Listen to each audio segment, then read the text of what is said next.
me and Liz, this was Christmas Eve, went out Christmas Eve, shopped for this family. It was 3 to 4 inches of snow, freezing, and it was still snowing outside. We went out and unclogged all the gutters in the pouring rain with the thunder and lightning. A Sunday afternoon, oh my God, a truck of turkeys. I've never worked so hard in my life, and I think I was there for 7 or 8 hours, and I thought, I felt good, and I felt sore, and I wasn't sure I wanted to come back again because this was really hard labor. And so her willingness to roll up her sleeves was really, at that point, pretty impressive to me as the executive director. You know, I think about the job that I'm in now, and gosh, I mean, that was a huge step to go from the receptionist to this trainer. That was a huge step, but she saw this in me. She said, you're capable of doing it. I believe in you. You're the perfect person for the job. She believed in me. And everybody's running and running. And Liz said, what's wrong, what's wrong? They said, it's a rat in there. She picks up the shovel, goes in the bin, shuts the door, and she just started doing this. She killed the rat. She said, somebody had to do it. Kill a rat, and then the next day she'd be on the news asking for food.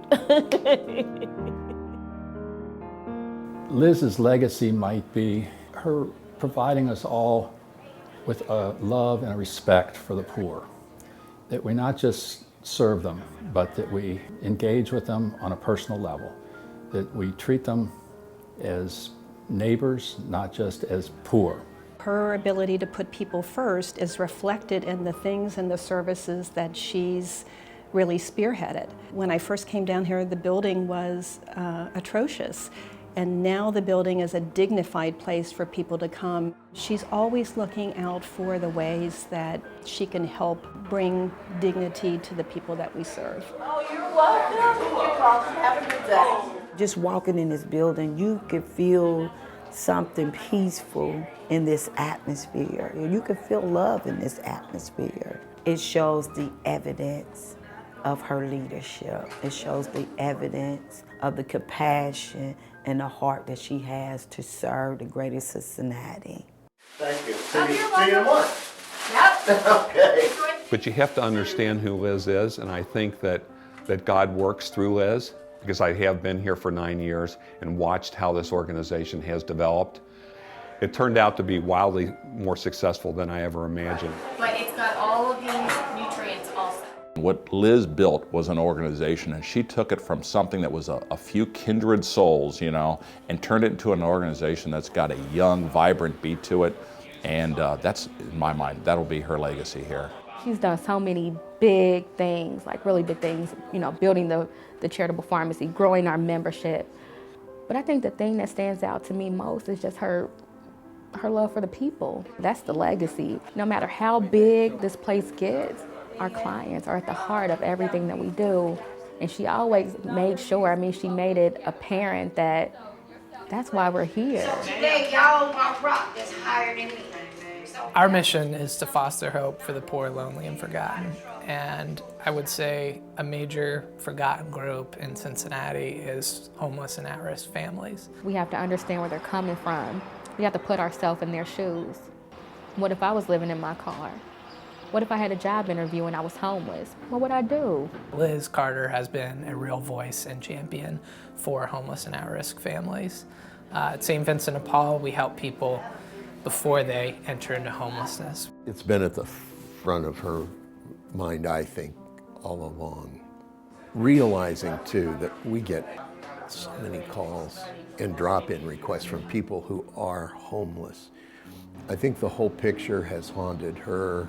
When you walk into a home and you see a kitchen cabinet that's completely empty, when you see a blanket on the floor and you know that's somebody's bed, and then you go to your own home and you have dinner, you're surrounded by your family, you crawl into your warm bed at night, and you will never see it the same way ever again.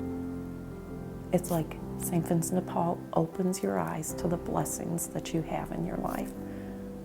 And it is just truly life-changing. I think of St. Vincent as a shining light in the city here, and I think she has done a tremendous job of making sure that continues when she's gone. The path is there, the plans are there, people know what their duty is. And I think that that's what she put in place so that she could leave. Liz Carter really did the city of Cincinnati, and specifically the poor, lonely, and forgotten here in Cincinnati, did them good. After she's gone, the legacy lives on, the team she's built, and the spirit that she's built this building lives on, and it'll serve this city well. I have absolutely no doubt that God has fantastic things in store for St. Vincent de Paul. I'm leaving on what I think is a high note, but I by no means think this is the highest note that St. Vincent de Paul has in the future. Everything has been well established. It's a scripture in the Bible that says, you have ran your race well. I would say, well done, Liz Carter. Well done.